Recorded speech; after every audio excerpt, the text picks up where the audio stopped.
Good morning, everybody. I'm Mallory Smythe on behalf of Endow.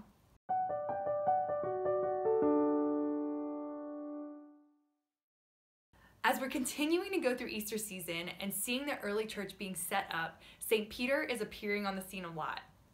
And so I wanted to talk about why we as Catholics believe that St. Peter was the first pope and why we believe that the pope actually has authority in a hierarchical sense in the Catholic Church.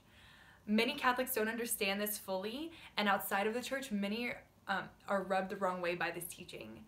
But there is a beautiful scriptural understanding for why we believe that St. Peter is the first pope and that authority is passed down from Peter to Pope Francis.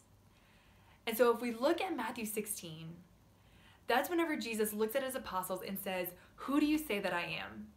And Peter speaks up first saying, "You are the Messiah, the Son of the living God."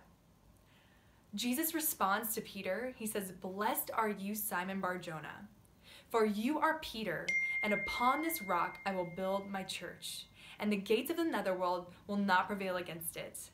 I will give you the keys to the kingdom of heaven. What you hold bound on earth will be held bound in heaven. What you hold loose on earth will be loosed in heaven." See, we understand this as Jesus is saying, "You are Peter, and upon this rock I will build my church." That's typically our verse. But there's more going on here. See, Jesus is actually echoing Isaiah chapter 22, when God, through Isaiah, is setting up the office of prime minister to rule under King David while King David is away. The prime minister has complete authority, and he is in charge whenever King David is out of the kingdom. And so this is what it says. "He, the prime minister, shall be a father to the inhabitants of Jerusalem and the house of Judah. I will place the key of the house of David on his shoulder. What he opens, no one will shut. What he shuts, no one will open. On him shall hang all the glory of his ancestral house." See, Jesus, using the same language as this chapter, is making Peter the prime minister of his new church, giving him authority to rule while the King Jesus, is away. And so what does that actually mean? What is that authority? That authority is not that the Pope, the prime minister, can just change teachings to his own tastes. The church is not meant to be something that goes with the trends of the time, but it's actually meant to echo the teachings of Jesus in scripture and understood in tradition that is the same yesterday, today, and tomorrow. The Pope is simply here to echo the teachings of Jesus and to shepherd the flock of the church while King Jesus is away.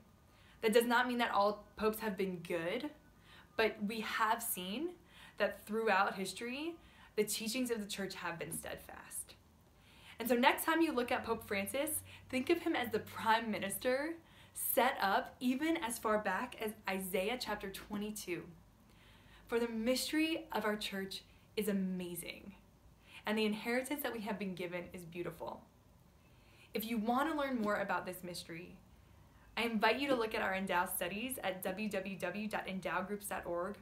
Follow us on Instagram and Facebook at Endow Groups, or connect with me at Mallory A. Smythe. And we also want to answer the questions or elaborate on the teachings that you want us to elaborate on. So if you have an idea that you want us to answer, comment at the bottom of this video or direct message us on Instagram. We would love to engage with you more every week. Have a great day.